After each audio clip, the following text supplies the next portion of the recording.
Welcome to episode 12 of Sitting in Strange Places with Jeremiah. Let's talk about starting new things. So, learning how to do something from scratch, starting to do a new type of work, starting a new hobby, whatever it is.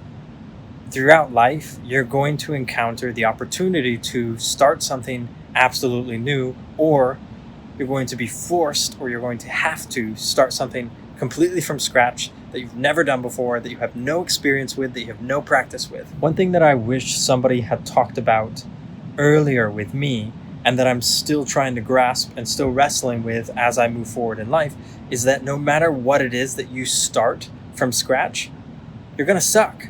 And what you create is going to suck. And what the product that you make is going to suck at the beginning. The only way to get to the point of being able to make something beautiful, do something well, execute something perfectly, is to do it over and over and over again until you refine that output to be exactly what it is that you imagine it to be, which is normally great.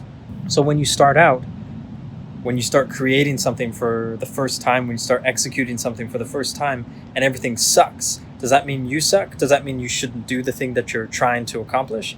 No. This is the natural element of beginning something for the first time. For instance, I started writing 2 years ago, more or less. I started writing consistently and for a purpose other than to fulfill papers for school. And my first creations of writing were absolutely awful, and they were terrible.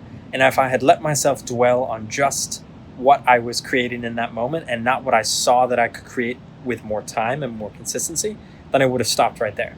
Another example, I am trying to learn to surf right now, which is incredibly difficult and so frustrating because there's a huge gap between getting into the water and being confident and skilled enough to catch a bunch of different types of waves. Plus, the ocean never complies to what you want. You have to work with what the ocean gives you, which is a great analogy to life in that you're never going to get the perfect circumstances and you can't wait around for those to appear. If they do appear, it's going to be out of nowhere and you're going to have to seize it. The majority of your life is going to be as chaotic as the ocean on any given day. When the waves change, the swell changes, the wind changes, everything changes, the tide changes, and you have to be able to work with that. The same thing is going to take place when you start trying something new, when you start learning something new, and when you try to stick with it. Your output is going to suck. Your conditions are going to be not ideal, and you have to stick with it in order to be able to find out what's at the end of that journey.